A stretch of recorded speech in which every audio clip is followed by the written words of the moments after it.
Welcome to Rewilding Work. I'm Paul Miller. Rewilding Work captures stories and examples of how senior leaders and change makers are transforming the world of work across their organisations.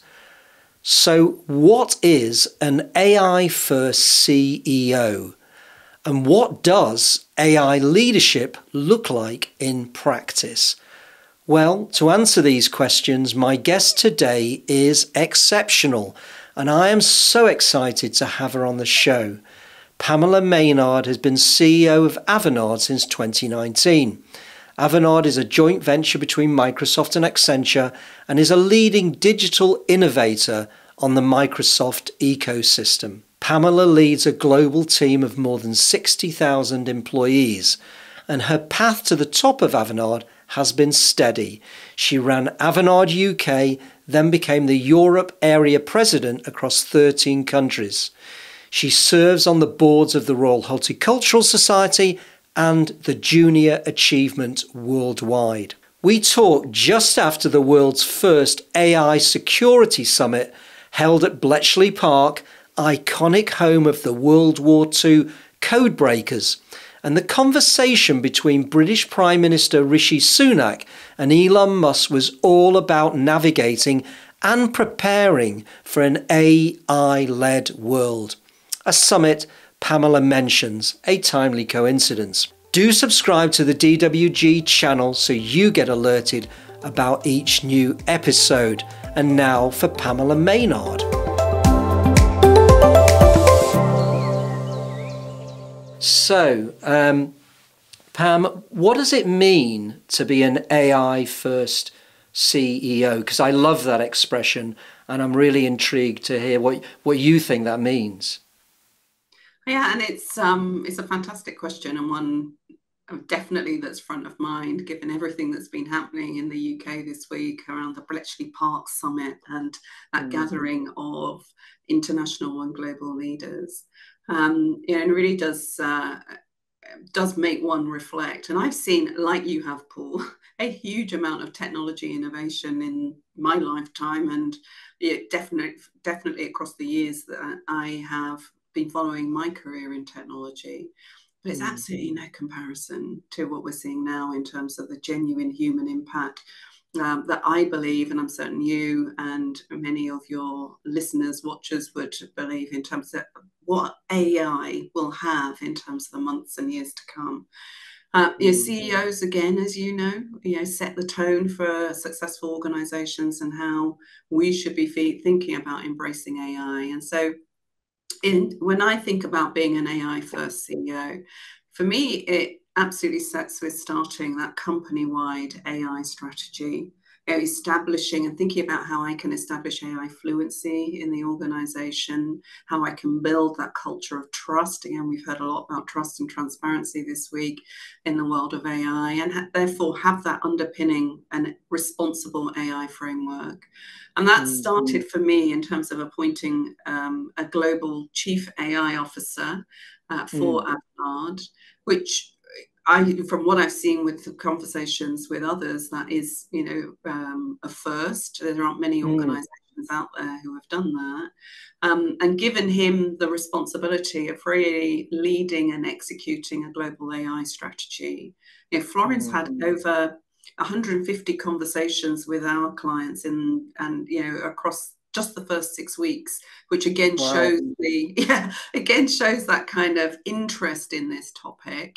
And it's also, we've been working with many clients as well in terms of helping them. So, for example, Page Group, the recruiters, which I'm certain you've heard about, helping them to leverage Azure OpenAI to create a better experience for job seekers. But, AI first means prioritizing your people, helping them to have the skills that they need, helping them to identify where AI can be used and used in a responsible way across their day-to-day work to improve efficiency, creativity, and have impact.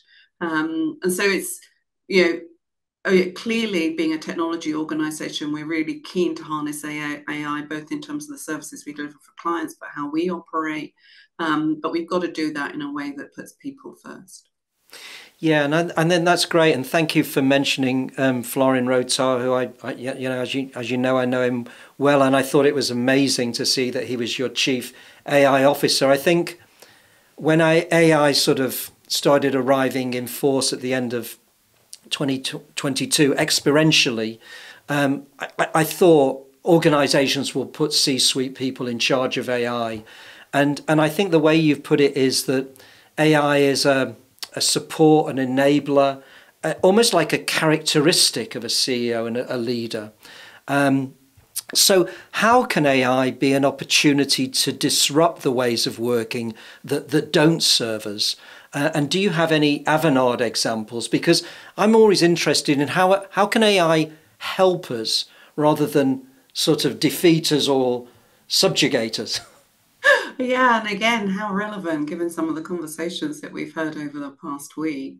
And I'm in the same, same same park as you around thinking how can we use AI to help us? And from that perspective, do we want to be disrupted or do we want to be the disruptors, right? Because that's, Mm, again, from a technology industry perspective, that's our choice. mm, And very much for me, as the CEO of Avanade, what I've said to my team is let's look at how we can use AI to disrupt what we do and disrupt the norms. And so we've launched a program called Disrupt Avanade. It's an internal mm. program with cross-functional teams collaborating across the business to Right. identify opportunities where we can use AI to disrupt and transform every single aspect of how we work.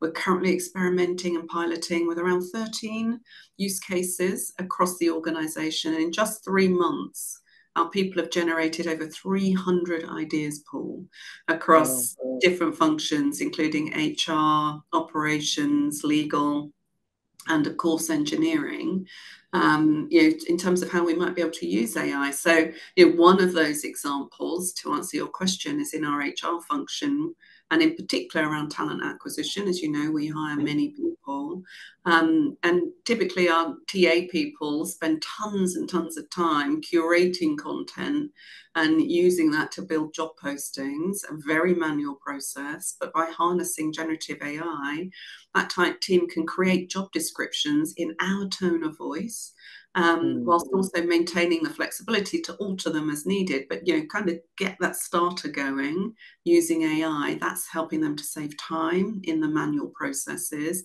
and enabling them to focus on the value add of continuing to attract that diverse talent, which is so important to Avanade, right? So mm. that's just one example. Just out of interest, I mean, when did you kind of decide that AI had to be sort of front and center for Avanade? Because obviously AI has been around for decades in one form or another. And then when ChatGPT arrived, I'd got my daughter saying, God, look what it can do with my thesis. This is amazing. There's this thing called AI. I mean, when did you make that sort of decision that Avanade needed to put it front and center in this way? Well, we've been working with AI for many years. Mm, And this is one of the things that, we talk about to our clients as well, because there is no one size fits all when it comes to AI. It isn't all about generative AI. There are many different AI disciplines. And so we've been working with it for many years. I really feel though the momentum has picked up and has been mm, catalyzed by generative AI, and we have been mm, involved since 2018, really in working with Microsoft around mm, where Microsoft might be going, and learning and understanding that in terms of really working alongside Microsoft. And then, of course, when Microsoft made the big investment with OpenAI, mm, again, that's sort of picked up our momentum and the way in which we worked with it in the whole space of generative AI. So it's a discipline that we've been developing in the business for many years, but really I've seen the momentum, really I yeah. was pick up across 2018 and then into Mm. 2020 and beyond. That's great. I mean, and I think one of the differences when I think of this this particular wave of technological transformation is that there's a lot more thought. I mean, you mentioned the Bletchley Park Summit this week around safety and protocols, and there's a lot more concern about ethics and AI. So why is it necessary for organizations to implement what I'd call ethical AI guardrails? Yeah, and I mean, there is so much research, that shows that there's a lot of doubt and there's that lack of trust, and Mm, the fact, as you say, that people don't feel safe and concern about how humans will behave with AI. mm, A lot of fear mongering again this week in the press around the Bletchley Park event, but that's why we must keep responsibility, trust, transparency as mm, non-negotiables and front of mind in an AI first world, and look to minimize bias and discrimination. One of the reasons from my perspective is I just don't believe the regulation is going to be able to keep up with the pace of technology, the pace of mm, development. And so it's on us as leaders, and I really do feel that, to have responsibility built into guardrails. As you mm, say, we've, Avanade being created by Microsoft and Accenture. So we've been collaborating with both those organizations to formalize frameworks as to how we will engage with AI, mm, how we prioritize ethical and responsible practices. So we've mm. created our first ever responsible AI policy that came Right. effective on the 1st of this month, 1st of October, and includes guiding principles that are rooted in our own purpose and values. And I think that's the other opportunity here. How can you use those frameworks to bring to life or to continue to enforce your Mm, purpose and your values as an organization, and to also therefore help to reflect how you want to show up in an AI first world. As generative AI evolves, our responsible AI framework will mm, continue to evolve as well. And I think that's really important. It's not just about setting the guardrails here and expecting them to stay here. You also go into this with an understanding that you're going to need to continue to review your mm, guardrails um, as the technology continues to evolve. mm, And we're also helping our clients to understand it and working with our clients to understand it and understand how their responsible AI frameworks need to be implemented and how we can get them ready for AI as well mm. within those guardrails. Yeah, I mean, and it's to me, it's really exciting to see that this technological change is having this much more mature kind of thinking around it. That actually, because I feel like we wandered into social media with a kind of naive optimism that, will connect people. That's a good thing, isn't it? And then you kind of are faced with the implications of that, good and bad. But I feel that there is a greater maturity going into this. Maybe we appreciate that it's got a deeper significance than we sort of. There's a certain level that we understand AI, and there's most of it we don't, and we can't quite imagine where it's going to go. So I think, what can we influence and control? So, I mean, you've led a charge, and you mentioned this, Pam, on diversity and bias in AI. What does that actually mean in practice? Yeah, and I mean, we've known each other for a long time. And as you say, one of my passions is, how can I, work with others to create a more inclusive and diverse technology industry? Because for me, diversity is key to innovation, Paul. Absolutely Mm, key. And I do believe that, difference makes you powerful. It allows you to see problems from a different angle, to see mm, opportunity in a different way, and that's where true innovation can really come from. So as we enter this world of AI in a much more assertive way, um, we need to make sure that we're harnessing those different perspectives in this AI world, right? And ensuring that the percentage of developers building AI solutions and models is different, is diverse, and it's not just representing one ethnicity, one gender, or one age group, because then the risk of bias and discrimination inside those AI models, and those future iterations is just too great. So for example, when bias seeps into AI, we'll see predictive algorithms, for example, that might be used in policing, that disproportionately will target communities of color, or generative models that, don't actually function as well when someone's maybe speaking with a different accent.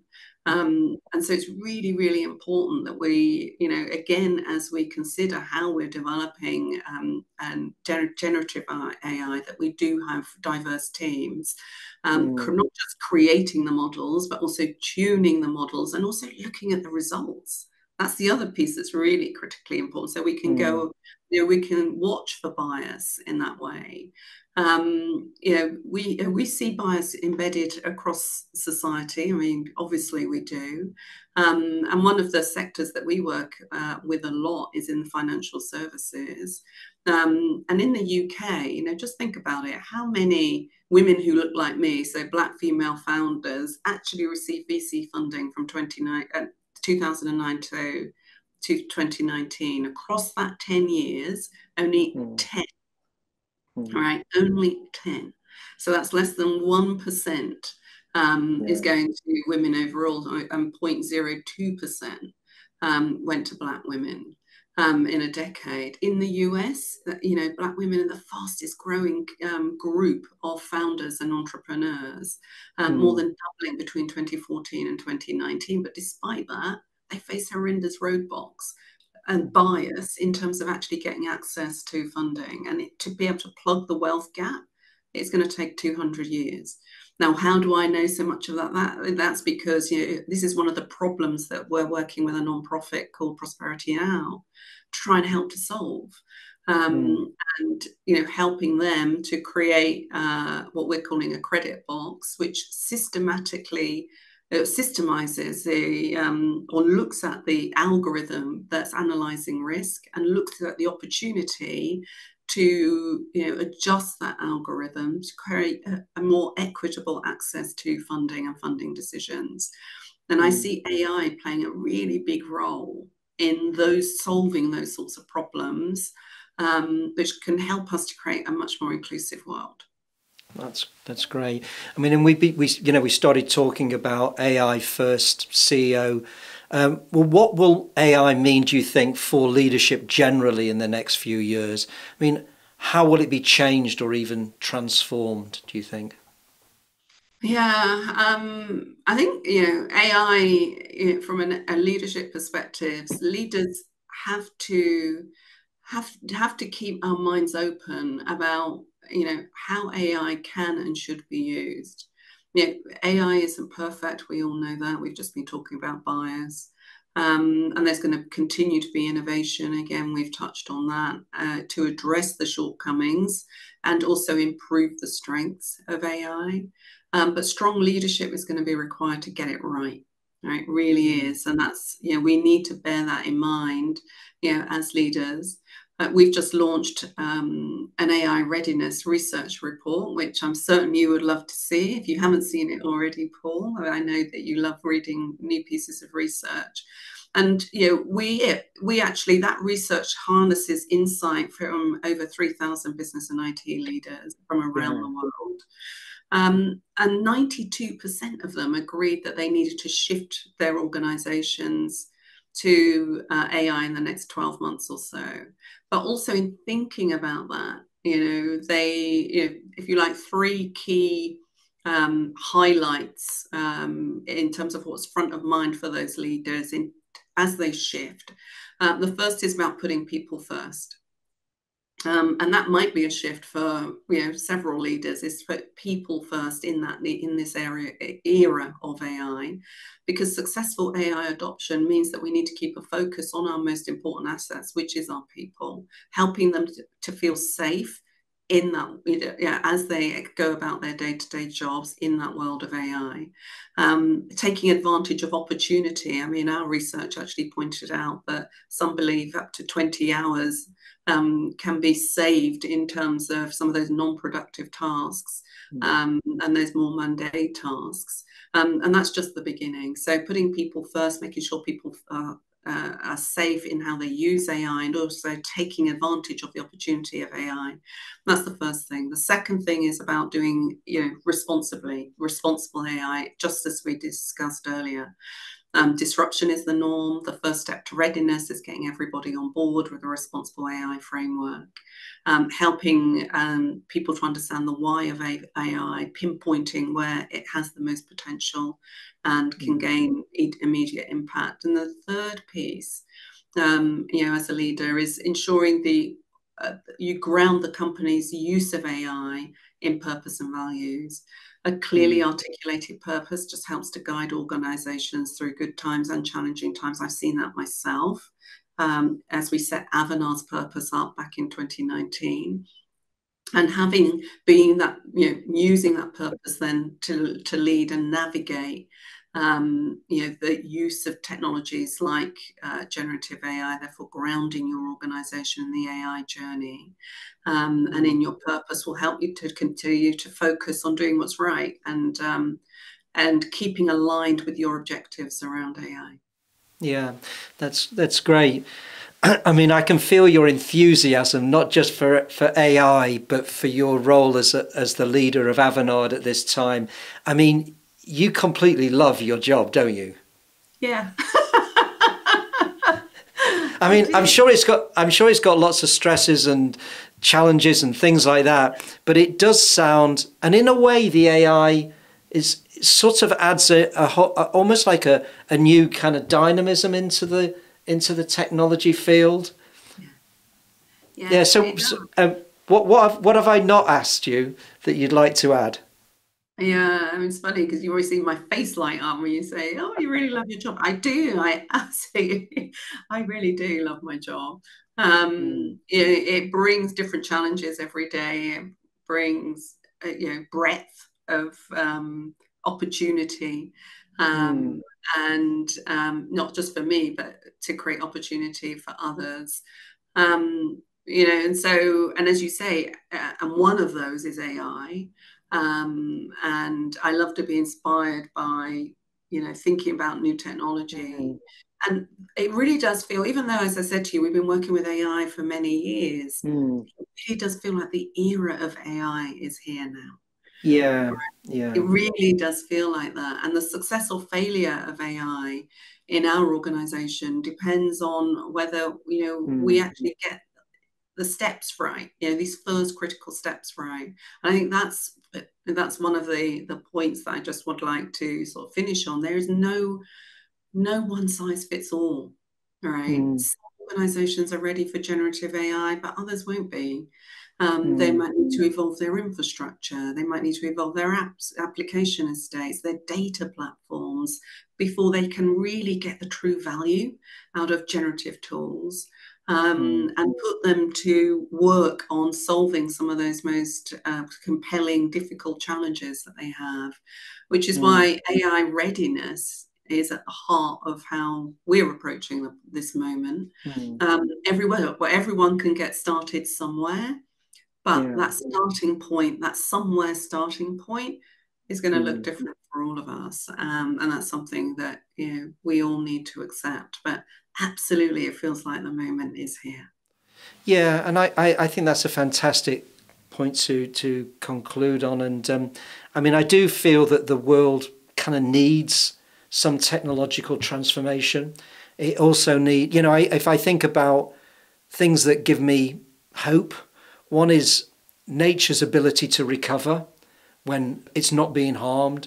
You look at kind of what can happen in terms of rewilding, getting back to the rewilding bit of work, but also just the ingenuity of human beings.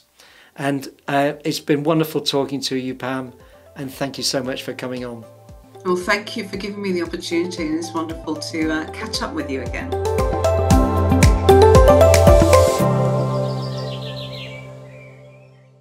So let's welcome today's experts to reflect on my interview with Pam. Nancy Goebel is CEO of the Digital Workplace Group based on the US East Coast. Nancy succeeded me as CEO in January 2023. And our other pundit is cultural anthropologist Iveta Hajdakova, Associate Director at Stripe Partners, a research and strategy consultancy.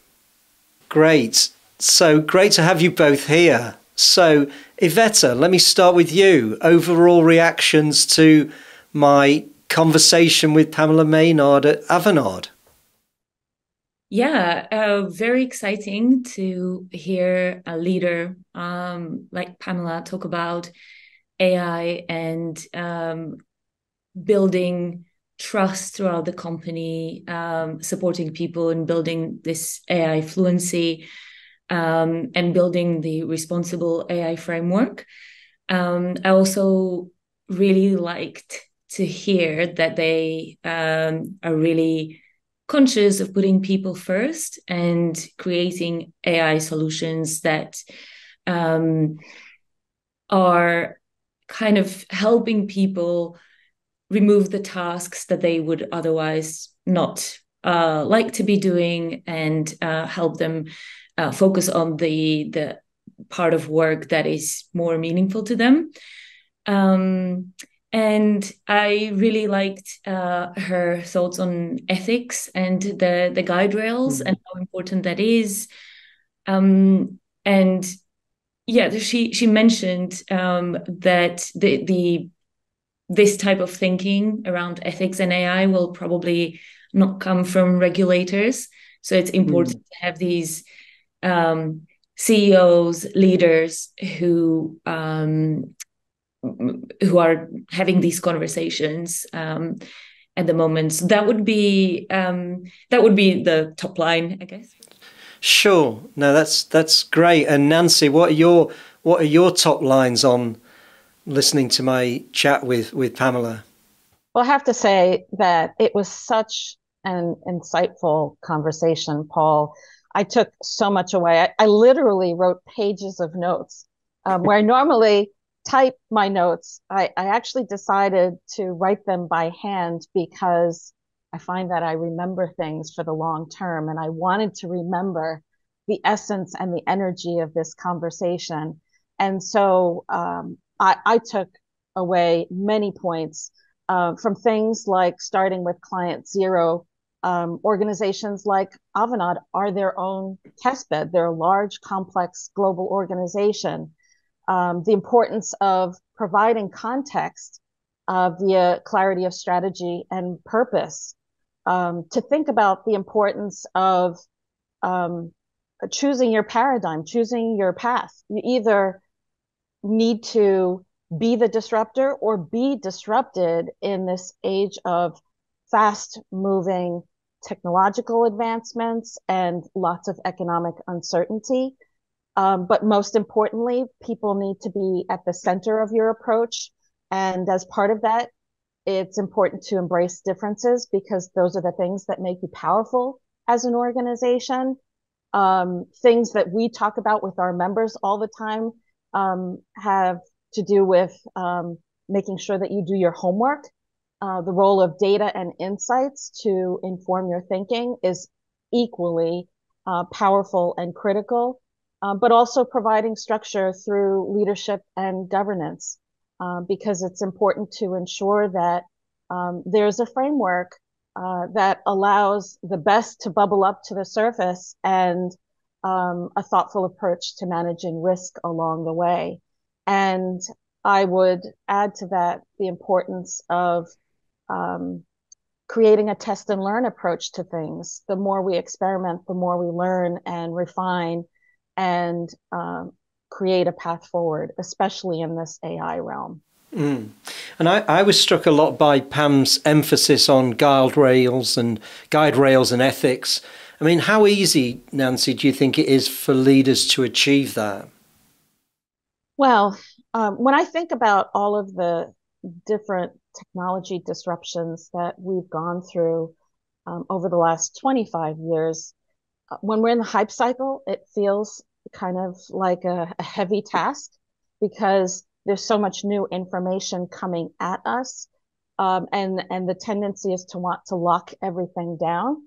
But I think about how many organizations have come through those changes with such clarity of approach and purpose that I think once you get past the hype cycle, then you can allow for a balance of that experimentation that I was talking about, and also tap the core things that we know have successfully enabled corporate governance for generations. And it comes down to that strategy and purpose. It comes down to having those powerful data and insights, and all of the other factors that Pam brought to life as part of this conversation. And to have trusted partners that are there to guide you along the way can be a powerful way to get past the emotional aspects of that hype cycle and really get grounded in what's needed next. Yeah, and Iveta, Pam's got, I think, and I hope you do too, amazing energy, clarity. It's quite unusual, isn't it, in a leader, and especially when they're talking about artificial intelligence, generative AI. I mean, what kind of value do you think that energy brings to the change she's trying to enact? Yeah, you're right. I remember that moment when she just had this expression and she was clearly so excited about her job. I think overall, just that passion and the energy are great to see in leaders, in people, in workplaces, because they're contagious. They are, I feel like they kind of make people trust the person a little bit more, because if you see that the individual is attached to the mission that they're talking about, then it almost makes you feel like, okay, well, I trust that this person really takes the job and the responsibility that comes with it very seriously. Plus, she mentioned how she was personally passionate about diversity and inclusion. So that those are really fresh things to see in a leader. And yeah, really exciting to see somebody like that. Yeah. I mean, and looking at it from a cultural anthropology point of view, which is your own work, Iveta, I mean, where does that fit into all of these changes with AI? Because obviously AI is going to change culture inside an organization. We're not quite sure how. And that makes it really quite unusual. Do you have any thoughts around the kind of culture anthropology side of AI? Yeah, loads of thoughts. I don't think I have any answers, but yeah, I've been thinking from about a lot of things, from just, what is AI? What is its relationship to how humans think, especially with the generative AI and neural networks that are supposed to be modeled based on how humans think. So there's that element in how do we even think of this technology in relation to us. And then there's also the question of trust and fake information, which probably will become a huge challenge. And how are we going to ensure that we all know how to process this information and how to verify information. And another thing is the speed of change and the speed of disruption. I feel like to your point, like, we've had a lot of disruptions already, and this new technology is already disrupting culture, it's disrupting institutions, and we've already seen that this affects trust that people have in already existing institutions. So that will probably be a something that we'll have to deal with. But I really like that Pamela in that interview mentioned that there are a lot of different types of AI technologies. There are a lot of types of companies, and we have to deal with these individually.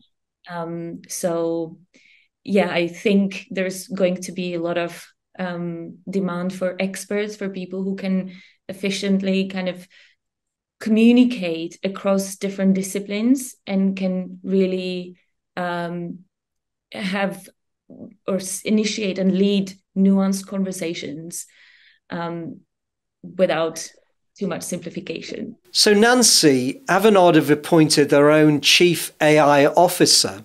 And do you think that other companies of a similar size should be doing the same thing and getting a C-suite executive responsible for AI? I think, starting with Avanade, that it was quite astute of them to introduce the Office of a Chief AI Officer. We are establishing that we're clearly in a phase of disruption.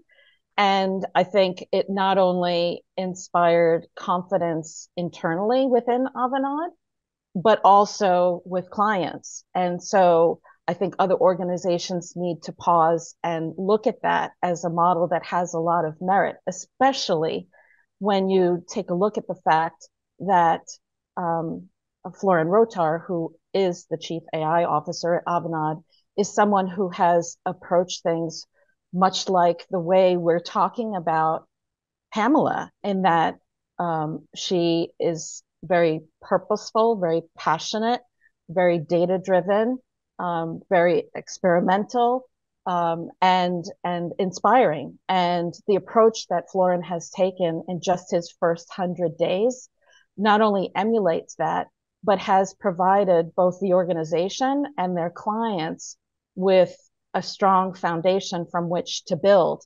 And at a time of change, individuals like a Florin, who are really change makers inside of an organization, provide an all-important grounding point and focus and energy that will deliver. I have every confidence. And so I think other organizations need to strongly consider appointing someone much like they would a business transformation leader when they need to rethink their organizational structure.